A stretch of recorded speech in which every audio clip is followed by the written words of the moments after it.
Our rules are very clear, and every member of this chamber is expected to observe decorum, respect, and fairness towards one another.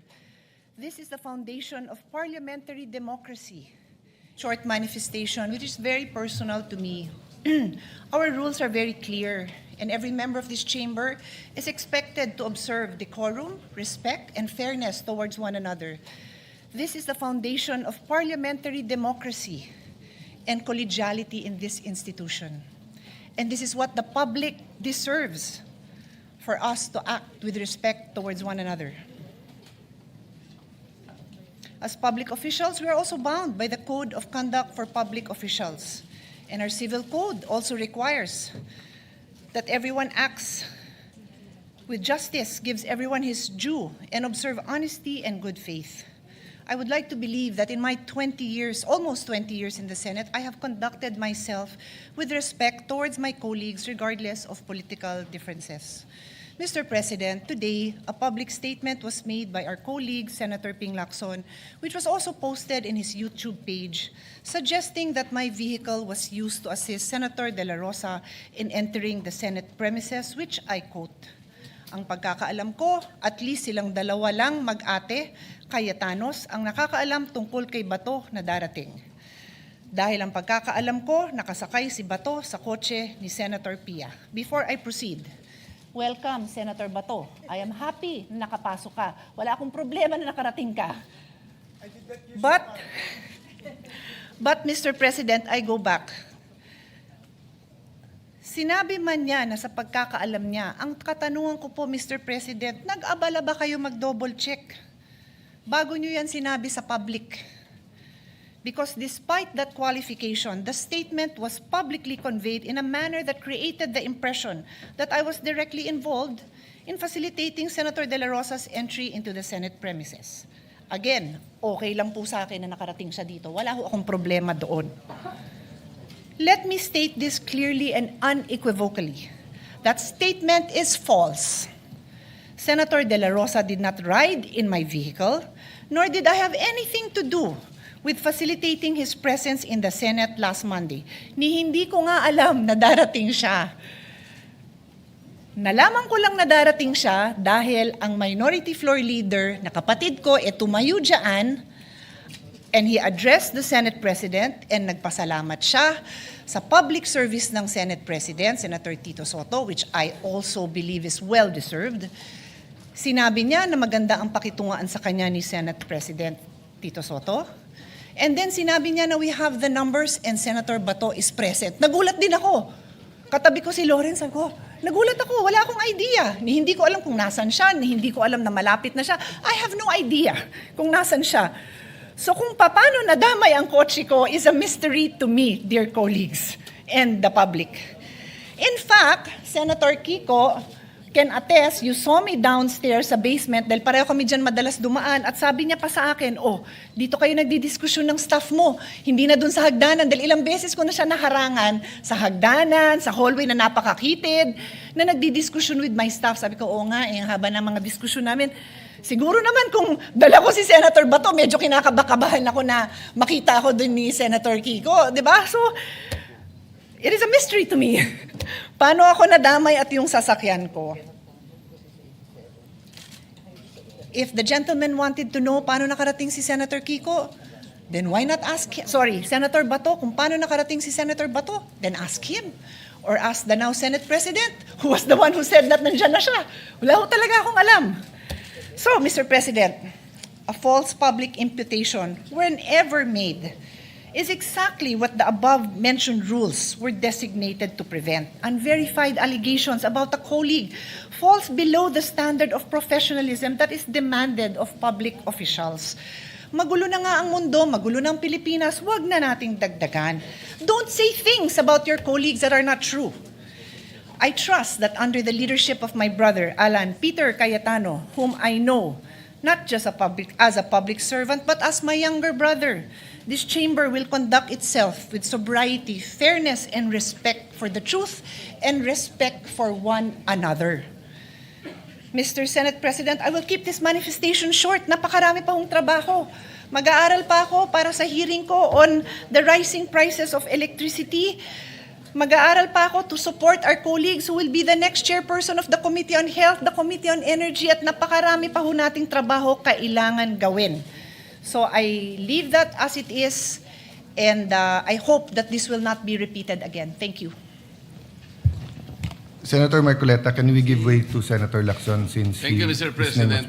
Go ahead, Senator Marcoleta. Thank you, Mr. President. Can we give Magtatanong lang sana ako, Mr. President, kay Senator Pia. Mga ilang tanong. Will Senator Lacson also interpolate This is very short. a manifestation? Pero Senator Mr. President, Marcoleta, ako po nakatayo na rito bago pa siya tumayo.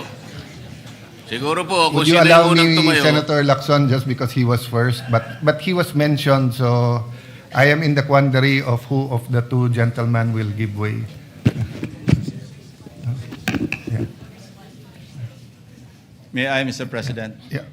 Senator Marcoleta, may I ask you this personal favor since the gentleman was mentioned? Sige po, mas matanda naman siya sa akin eh. Thank you.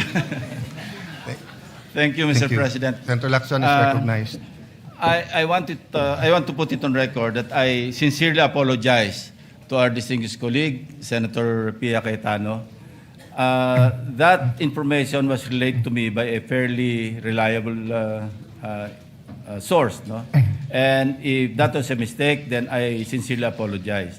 I thought I made that public statement because I thought it was just a very not really a serious matter, but because maski saan sumakay si Senator Bato, as everybody would agree, it is of no moment. No? Sa amin siguro, kung malaman namin kay Senator Ligardo pa nakasakay, baka doon pa kami magkaroon ng issue. Pero maski kanino pa siyang nakasakay na sasakyan, lalo na from the majority, sa tingin ko wala naman pong problema, walang issue. Kaya parang inisip ko, okay lang yung i-share ko yung information that I received from, ang sabi ko, from a fairly reliable source. Now, if it is false, then, or even if it is not false, then I sincerely apologize, Mr. President. Well, Senator Pia said that she will leave it at that, so I will not refer it to any committee. Senator Lacson apologized, you accepted.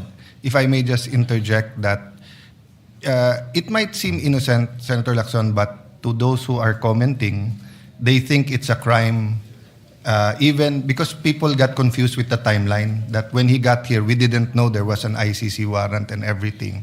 I told the media after my sister speaks, sa akin siya nakasakay, and I did not tell my sister, and I did not tell many of the members in the majority that he will attend. Ang sabi ko lang, please be there. Senator Marcoleta. Mr. President, tatanong ko lang po sana kay Sen Pia, kung halimbawa po ako'y nakisakay sa kanyang sasakyan, siya po ba o ako'y nakagawa ng isang krimen dito sa ating bansa?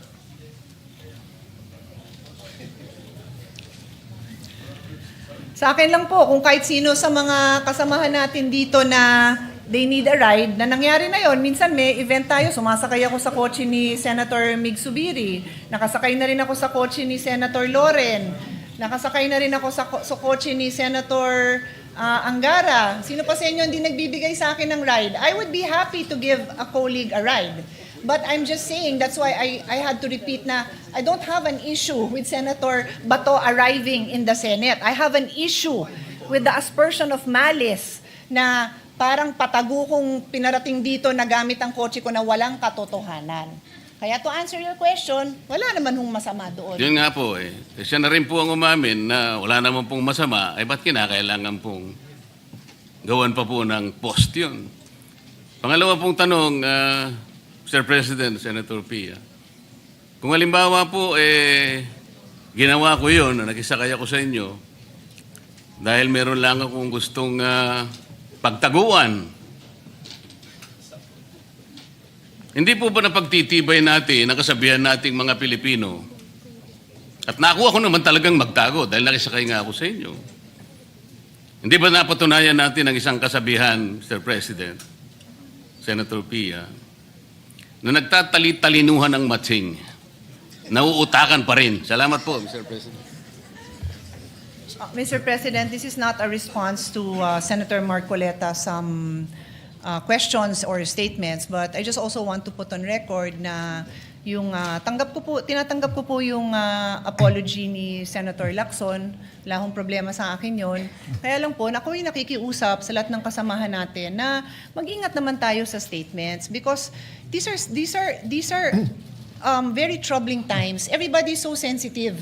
Kung sino yung kakampi mo, lahat na ng ginawa niya tama. Kung sino yung kagalit mo, lahat na ng ginawa niya mali.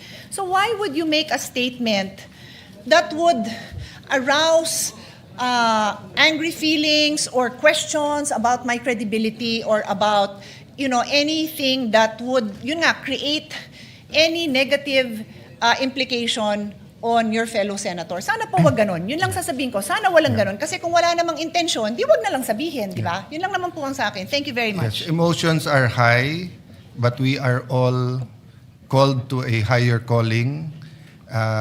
We all have sentiments. I don't think it will be stopped. It will come out in the next few weeks depending on the issue. Having said that, as Senator Pangilinan said yesterday, maraming issue, kailangan tumutok. For the record, sa kotse ko sumakay si Senator Bato, as he said. When I talked to him and said, how can I go in the Senate? I was aghast.